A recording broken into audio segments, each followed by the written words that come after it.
Bismillahirrahmanirrahim. Assalamu alaikum. This is Abdul Kalam and welcome to Operation Management.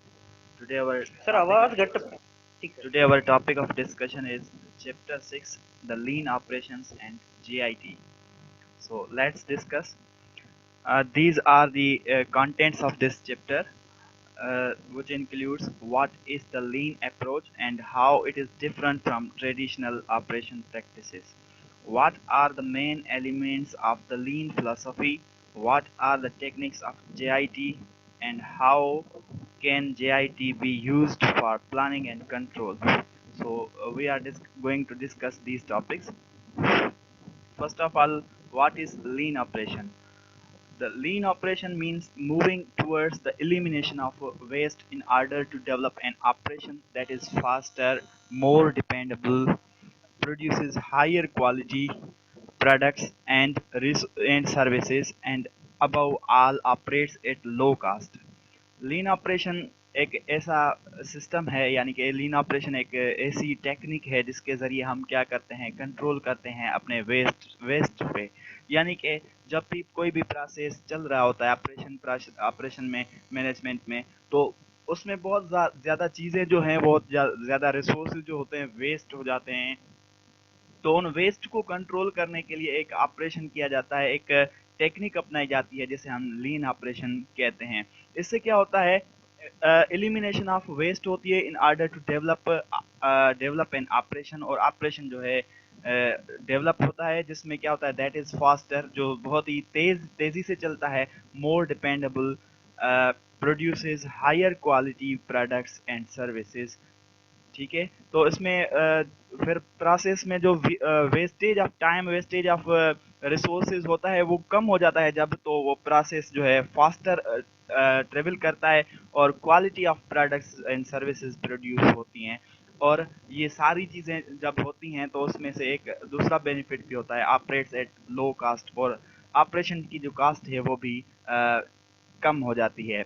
देखें बेटा, अगर एक एग्जांपल ले लें किसी भी कंपनी का, जिसमें बहुत सारी स्टेजेस होती हैं, यानी कि एक एक मशीन एक काम करती है, दूसरा मशीन दूसरी काम करती है। जैसे टोयोटा इंडस्ट्री है, तो उसमें कार मैन्युफैक्चरिंग होती है और दूसरी भी गाड़ियां बनती हैं। तो वहाँ पे अगेन देखें, बहुत सारी जो स्टेजेस हैं, वो स्टेजेस पार करके फिर जो आपके पास एक गाड़ी नहीं बन के आती है। तो जब वो एक स्टेज से पास होके दूसरी स्टेज पर पहुंचती है, तो अगर वहां पे बहुत ज्यादा इन्वेंट्री आ जाती है, तो अगेन वो प्रॉब्लम होता है कि उसको फास्टर प्रोड्यूस नहीं किया जा सकता। यानी कि एक एक मशीन के पास सपोज कैपेसिटी है कि वो 2 यूनिट एट ए टाइम जो है आगे प्रोसेस कर सकती है, और पिछले वाली जो मशीन है वो उसको 4 यूनिट प्रोवाइड कर रही है, तो ऑब्वियसली उसके पास बर्डन ज़्यादा बढ़ जाएगा, और जो इन्वेंट्री है वो डिले में चली जाएगी। तो डिले में चली जाएगी तो काम जो है वो फास्टर नहीं होगा। तो इसीलिए अब उसके पास वो ज़्यादा काम है, तो ऑब्वियसली उसके पास एक प्रॉब्लम दूसरा ये भी आएगा कि जो है वो बंदा क्वालिटी पे फोकस नहीं कर पाएगा, क्योंकि उसके पास बहुत ज़्यादा काम है और वो जल्दी से काम निपटाने में लगा रहेगा, तो उसको बहुत ज़्यादा प्रॉब्लम्स फेस करने पड़ेंगे। इससे जो है प्रोडक्ट जो प्रोड्यूस होगी वो हाई क्वालिटी की नहीं होगी। तो इसीलिए लीन ऑपरेशन एक टेक्निक हम अप्लाई करते हैं जिसमें wastage of time, wastage of inventory वगैरह को हम मिनिमाइज करते हैं, कम करते हैं। यानी कि अगर आप एक ऑपरेशन करने वाली मशीन के पास 2 processing unit at a time कर सकती है, तो उसको 2 ही सप्लाई किए जाते हैं, ताकि वो उन 2 पे ही फोकस करे और अच्छी से क्वालिटी से प्रोड्यूस करके उसको फॉरवर्ड करे। उसमें से क्या होता है कि आपका जो है टाइम भी बचता है और कॉस्ट भी कम लगती है। The phrase that is often used interchangeably with lean is just in time, or sometimes called as lean synchronization. अब यहाँ पे ये कह रहा है कि ऐसा फ्रेज है जो मुहावरा लीन की जगह पे इस्तेमाल होता है, वो होता है जस्ट इन टाइम, या उसे कभी कभी हम लीन सिंक्रोनाइजेशन भी कहते हैं। यानी कि लीन ऑपरेशन को हम जस्ट इन टाइम भी कह सकते हैं और लीन सिंक्रोनाइजेशन भी कह सकते हैं।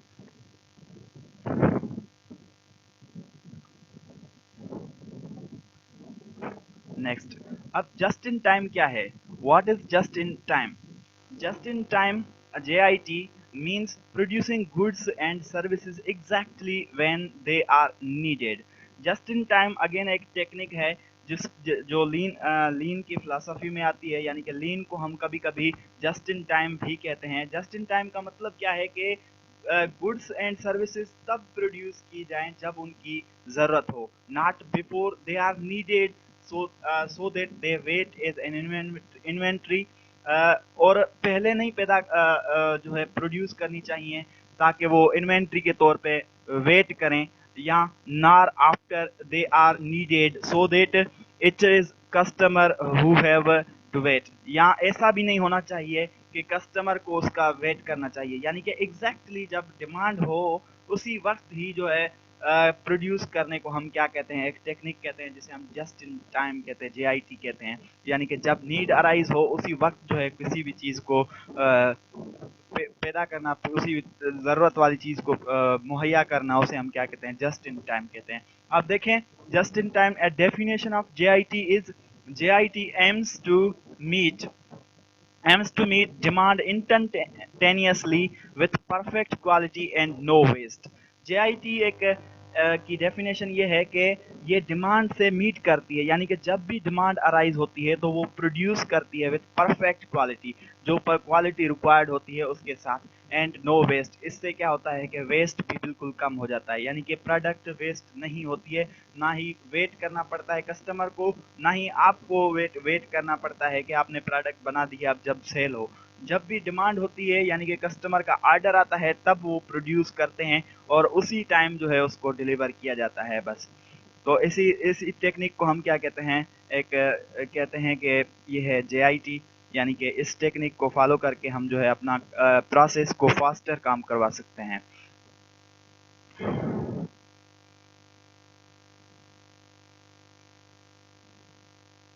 अब how JIT different from traditional approaches to manufacturing।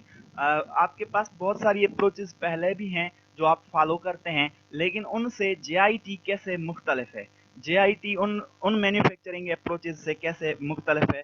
देखें ट्रेडिशनल अप्रोचेस जो कॉन्सेप्ट है वो बुफर सेपरेट्स द स्टेजेस, यानी कि एक ये देखें यहाँ पे स्टेज A है, स्टेज B और स्टेज C। ये फिगर बनाई हुई है, इसमें 3 स्टेजेस हैं हमारे पास। लेट्स टेक एन एग्जांपल किसी भी जो है कंपनी की, उसमें पहली जो स्टेज है वो क्या करती है, बहुत ज़्यादा मिकदार में जो है इन्वेंट्री बना लेती है और उसका एक ढेर बना देती है। जैसे यहाँ पे नज़र आ रहा है आपको स्लाइड में कि ये एक बुफर इन्वेंट्री का ढेर है। अब ये इसने प्रोड्यूस करके ये ढेर कर दिया। अब यहाँ पे नेक्स्ट स्टेज क्या करेगी, इसको इन्वेंट्री को प्रोसेस करेगी और यहाँ पे फिर बुफर होगा, यानी कि यहाँ पे फिर अगेन एक बहुत ज़्यादा मिकदार में इन्वेंट्री जमा होगी। उसके बाद सी जो है प्रोसेस स्टार्ट करेगी। देखें इसमें बहुत ज़्यादा इन्वेंट्री जमा हो रही है, यानी कि हम जो है बहुत ज़्यादा मिकदार में प्रोड्यूस कर रहे हैं और वो हमारे पास इन्वेंट्री के तौर पे वेट कर रहा है, प्रोडक्ट वेट कर रही है स्टेज के दरमियान में। तो ये स्टेजेस के दरमियान में वेट करने से एक तो वेटिंग ऑफ टाइम ज़्यादा बढ़ता है और कस्टमर का ऑर्डर जब तक आए तब तक जो है जो वर्कर्स होते हैं वो भी वेट करते हैं, तो ऑर्डर आए तो प्रोड्यूस करें। तो ये बुफर इन्वेंट्री जो है ये एक मेन डिसऑर्डर है इनके दरमियान में। इसीलिए इस ट्रेडिशनल अप्रोच के अगेंस्ट में जो नई टेक्निक है जिसे हम JIT अप्रोच कहते हैं, वो deliveries are made on request. जब भी रिक्वेस्ट आती है यानी कि ऑर्डर आता है तो डिलीवरीज बनाई जाती हैं। देखें स्टेज 1 जब ऑर्डर आता है तो स्टेज 1 क्या करती है, स्टेज 1 के पास ऑर्डर आता है और वो क्या करती है, डिलीवरीज दे देती है। यानी कि ये डिलीवरीज जब आती हैं ऑर्डर दे देती है, ऑर्डर आता है डिलीवरीज कर देती हैं। यानी कि जब भी कस्टमर से ऑर्डर आता है तो स्टेज 1 ऑर्डर फॉरवर्ड करती है, उसके बाद डिलीवरीज यहाँ से फिर वापस आ जाती हैं। इसको ऑर्डर फॉरवर्ड होता है तो ये डिलीवरीज वापस कर देते हैं बिल्कुल फौरन। इसमें जो है कोई टाइम नहीं लगता है, ना ही बुफर हो रहा है। ये देखें यहाँ पे बुफर हो रहा है, यहाँ पे कोई बुफरिंग नहीं है। इन्वेंट्री यहाँ पे स्टोर हो रही है, यहाँ पे कोई स्टोरेज नहीं है, यानी कि जितना ऑर्डर आ रहा है उतना ही मैन्युफैक्चर हो रहा है जस्ट इन टाइम। जब जब ज़रूरत पड़ रही है उसी वक्त ही चीज़ों को प्रोड्यूस किया जा रहा है। ऐसी टेक्निक को हम क्या कहते हैं, JIT। और इस तरह से ये जो है यहाँ पे बुफर कर रही है, इन्वेंट्री वेट कर रही है, यहाँ पे कोई वेट नहीं है। इस तरह से जो दूसरी टेक्निक्स थी, जो अप्रोचेस थी, उससे जेआईटी डिफरेंट है। Next is lean philosophy. The lean philosophy the lean approach to managing operations is founded on doing the simple things well, on gradually doing them better, and on squeezing out the waste every step of the way. Lean approach का जो main मकसद है वो ये है कि simple things well, जो भी चीज़ें आप कर रहे हैं उनको आसानी से करें और अच्छी तरह से करें, and on gradually doing them better, और आहिस्ता आहिस्ता से करें और लेकिन बेहतर जो है क्वालिटी के साथ उसे प्रोड्यूस करें, and squeezing out every step of the waste away, और उसमें जो भी जिस स्टेप में वेस्ट प्रोडक्ट बनेगी उस वेस्ट को आप अवे करें, यानी कि इतना अच्छे तरीके से साफ सुथराई के साथ काम करें कि वो वेस्ट प्रोडक्ट जो है वो बिल्कुल भी ना बचे। तो वेस्ट को अवॉइड करने के लिए एक अप्रोच बनाई गई है जिसे हम क्या कहते हैं, लीन अप्रोच कहते हैं। In Japan the Toyota motor company has developed a set of practices which has shaped what we now call the lean और जेआईटी। लीन या जेआईटी का कॉन्सेप्ट जो है जापानी कंपनी टोयोटा मोटर्स वालों ने डेवलप किया था, जो आज हमारे पास लीन या जेआईटी के फॉर्म में जाना जाता है। Three key issues define the lean philosophy that in turn underpins the techniques of JIT. तीन इश्यूज हैं जो लीन फिलॉसफी के जो पिन अप करते हैं किसको, जेआईटी टेक्निक को, जिसमें से पहला जो है द एलिमिनेशन ऑफ वेस्ट, यानी कि वेस्ट को कंट्रोल करना जो पहला इंपॉर्टेंट इशू है वो कंसीडरेशन है लीन फिलॉसफी का। दूसरा है involvement of staff in the operations and drive for continuous improvement। देखें ये तीन है, एक एलिमिनेशन ऑफ वेस्ट, यानी कि आप इतना अच्छे तरीके से काम करें ताकि कोई भी जो वेस्ट मटेरियल है वो कम वेस्ट हो, यानी कि आपका टाइम भी कम वेस्ट हो, इन्वेंट्री भी ना हो, और उसके साथ साथ जब डिमांड हो उसी वक्त आपका ऑर्डर रेडी हो। तो इसे कहते हैं एलिमिनेशन ऑफ वेस्ट, यानी कि वेस्ट आपका कुछ भी नहीं हुआ है। और the involvement of staff in operation, यानी कि स्टाफ जो है वो हाईली आपका इन्वॉल्व होना चाहिए ऑपरेशन में, ताकि कोई भी आपको प्रॉब्लम ना हो सके, यानी कि स्टाफ के साथ जो भी मसले हैं, उनके जो रिसोर्सेज हैं, सोर्सेज हैं, उनको ज़रूरत है, वो सारी चीज़ें जो है उनको ज़रूरत की मुहैया की जाएं और उनकी इन्वॉल्वमेंट हो। जब भी कोई भी डिसीजन मेकिंग की जाए तो उनको इन्वॉल्व किया जाए। तो इससे भी क्या होता है कि आपके जो इन्वेंट्री प्रोसेस है उसमें आपको मदद मिलती है, यानी कि वेस्ट ऑफ टाइम ज़्यादा नहीं करते हैं, फिर आपके जो है एम्प्लॉइज आपके कंट्रोल में रहते हैं। तो and drive the continuous improvement, और हमेशा कोशिश करें कि नई चीज़ें आपकी बाहर सामने आए। तो देखें टाइप्स ऑफ वेस्टेज। अब वेस्टेज कौन कौन सी होती हैं? Toyota has identified the 7 types of wastage which have been founded to apply in many different types of operations, both service and production, and the and which form the core of lean philosophy. अब देखें main जो मकसद था वो avoid waste था। लीन philosophy का main काम है कि वेस्ट ना हो। क्या वेस्ट ना हो? अगर देखें मैंने आपको एग्जांपल दिया था कि ओवर प्रोडक्शन, ज़्यादा प्रोडक्शन, देखें यहाँ पे ये एक मशीन है, उस मशीन की वजह से हमारे पास क्या है, ओवर प्रोडक्शन हो रही है, यानी कि यूनिट्स की नीड ही नहीं है और आप क्या कर रहे हैं, ओवर प्रोड्यूस कर रहे हैं। फॉर सपोज आपके पास नीड है 5 यूनिट्स की और आप क्या कर रहे हैं, उसकी जगह पे 10 यूनिट्स बना रहे हैं, यानी कि 10 पे 5 पे 5 यूनिट्स एक्स्ट्रा। तो 5 यूनिट आपके जो एक्स्ट्रा हैं वो ओवर प्रोडक्शन में आते हैं। ओवर प्रोडक्शन वाले जो होते हैं, आपकी डिमांड कितनी थी 5 यूनिट्स की, तो 5 यूनिट्स आप तो डिलीवर कर दिए, बाकी जो 5 यूनिट्स हैं वो आपके इन्वेंट्री के तौर पे जो है वो पड़े रहेंगे। तो यहाँ पे देखें इन्वेंट्री आ जाएगा आपके पास, इन्वेंट्री एक वेस्टेज है, अगेन ये जो है वेस्ट करेगा। अब इन्वेंट्री को 5 यूनिट्स जो डिमांडेड थे, उसके बाद देखें अगर आप 5 यूनिट्स को स्टोर करके इन्वेंट्री बना के रख लेंगे तो वो ऐसा भी हो सकता है कि कुछ दिनों के बाद जो कस्टमर की डिमांड है वो तब्दील हो जाए और कस्टमर जो प्रोडक्ट आपके पास पहले तलब कर रहे थे वैसी प्रोडक्ट उनको नहीं चाहिए और वो कोशिश करें, वो कहें कि अगर उनकी डिमांड जो है चेंज हो जाए तो अगेन आपकी वो जो इन्वेंट्री है वो किसी काम की नहीं रहेगी, अगेन वेस्ट ऑफ टाइम और वेस्ट ऑफ मनी हो जाएगा। तो इसीलिए ये वेस्ट है। और वेटिंग टाइम बहुत ज़्यादा इम्पोर्टेंस जो होता है वो टाइम होता है। देखें, यहाँ पे आपने ओवर प्रोड्यूस कर लिया, अब इन्वेंट्री के फॉर्म में आपके पास वो चीज़ आ गई। अब आप वेट कर रहे हैं कि कब डिमांड आएगी, वेट कर रहे हैं कब डिमांड आएगी कि आपकी चीज़ बिकेगी। अब जब तक डिमांड आए तब तक वेटिंग टाइम है। ये वेटिंग टाइम जो है ये भी फजूल में जो आपके पास चीज़ें पड़ी हुई हैं स्टॉक में, तो ये वेटिंग ऑफ टाइम जो है वो बहुत ही इशू है, एक वेस्ट है। और दूसरा चीज़ है कि ट्रांसपोर्ट ट्रांसपोर्ट का भी आपके पास वेस्ट है, ट्रांसपोर्ट भी वेस्ट हो रही है। यानी कि आपने जब प्रोडक्शन प्रोड्यूस की तो ऑब्वियसली आप उसको फिर वहीं प्रोडक्शन इंडस्ट्री में ही नहीं रखते हैं, वहां से लेकर स्टोर रूम तक लेके जाते हैं। तो स्टोर रूम तक लेके जाने वाली जो ट्रांसपोर्ट इस्तेमाल होती है वो भी आपकी वेस्ट में चली जाती है। द प्रोसेस, और जो प्रोसेस आपने फजूल में चलाई, मशीन वगैरह का प्रोसेस और वर्कर्स इस्तेमाल हुए, इलेक्ट्रिसिटी हुई, जो भी इनपुट इस्तेमाल हुआ उसमें और वो प्रोसेस होके आउटपुट बना, तो वो प्रोसेस भी आपका वेस्ट बन गया। जब आपके पास, क्योंकि डिमांड 5 यूनिट्स की थी, आपने 10 यूनिट्स प्रोड्यूस किए थे, तो इसीलिए प्रोसेस भी वो आपका वेस्ट हो गया।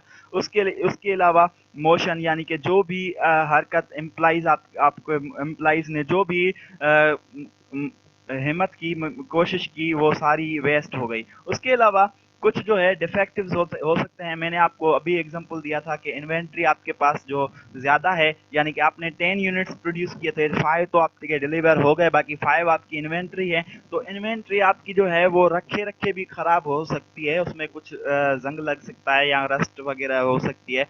उसके अलावा भी बहुत सारे जो डिफेक्ट्स हैं उसमें पैदा हो सकते हैं।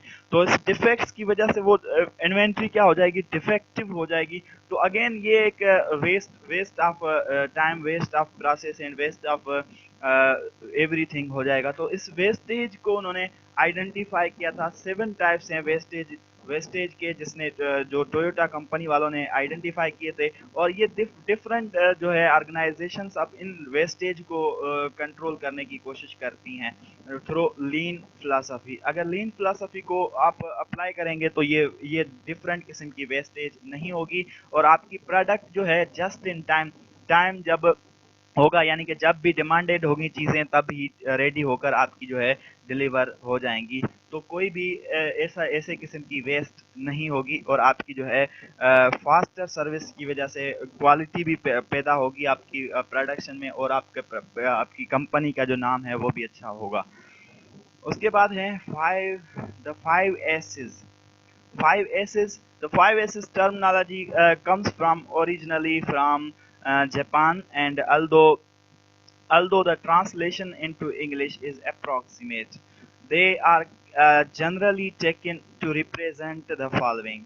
कह रहा है कि ये 5S टर्मिनोलॉजी है वे ये जापानी कंपनी वालों ने, यानी कि जापान के लोगों ने इस 5S टर्मिनोलॉजी को इनिशिएट किया था। उनका इनिशिएटिव है, उनको इंग्लिश में ट्रांसलेट करने की कोशिश की गई है, लेकिन वो अप्रॉक्सीमेट है, उसी हद तक नहीं है। मे भी कुछ हद तक यानी कि राइट हो सकती है, मे भी रॉन्ग हो सकती है, इसीलिए वो अप्रॉक्सीमेट है। पहली चीज़ है सॉर्ट। सॉर्ट जिसे वो जापानी वर्ड जिसके लिए है सेरी, जिसका मतलब है eliminate what is not needed and keep what is needed. यानी कि एलिमिनेट, खत्म कर दो उस चीज़ को, उस प्रोसेस को, उस वर्कर को उस जगह से हटा दो उस चीज़ को जिसकी ज़रूरत नहीं है, और उसी चीज़ को वहाँ पे रखो जिसी चीज़ की ज़रूरत है। पर सपोज़ आपके पास अगर काम कम है तो आप 5 वर्कर रखने की ज़रूरत नहीं है। अगर काम है ज़्यादा है तो आप 5 वर्कर रखें। अगर काम कम है तो आप उनमें से 2 या 1 को हटा दें, ताकि आपका जो है वो बर्डन थोड़ा-सा कम हो जाएगा और काम भी अच्छे से चलेगा। क्योंकि अगर 5 वर्कर्स होंगे और काम 2 बंदों का है, तो ऑब्वियसली जो 5 वर्कर्स हैं वो उसमें से 3 वर्कर जो होंगे वेस्ट होंगे। तो eliminate what is not needed, जो जिसकी ज़रूरत नहीं है, ज़्यादा चीज़ें हैं, वो उसे एलिमिनेट कर लें, खारिज कर लें, और बाकी जो जिनकी ज़रूरत है वो उनको आप क्या करें, उनको ऐड कर दें।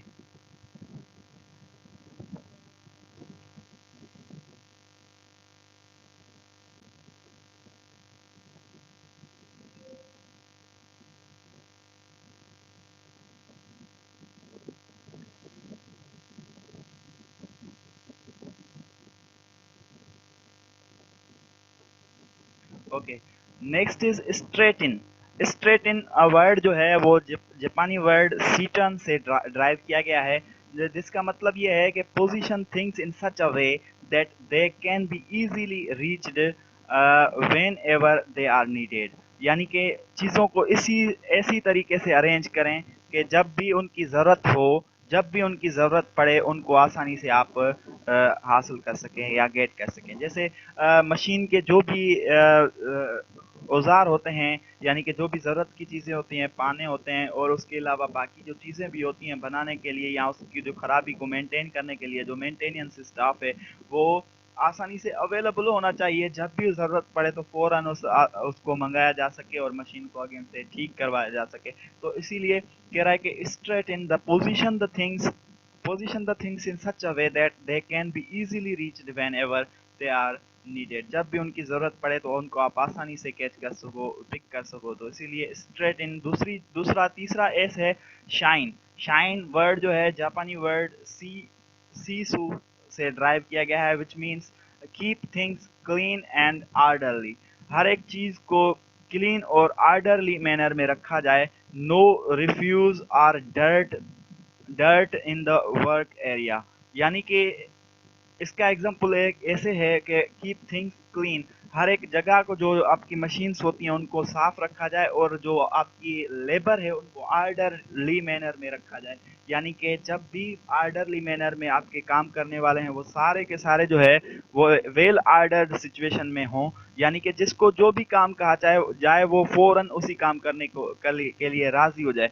ऐसा नहीं हो कि वो आप उसे एक काम बोल रहे हैं और वो रिफ्यूज कर रहा है, इनकार कर रहा है। तो उससे क्या होगा, एक डिले टाइम बढ़ेगा और वेस्ट ऑफ टाइम होगा, आपका टाइम जो है वेस्ट होगा और प्रोसेस जो है वो स्लो हो जाएगा। तो इसीलिए नो रिफ्यूज कुछ भी नहीं होना चाहिए। यानी कि जब भी ऑर्डरली मैनर में आप रखेंगे सिचुएशन में तो हर एक को अपना काम याद होगा और वो अपना काम टाइम से करेगा, एंड रिफ्यूज नहीं होगा, और dirt in the work area नहीं होगी।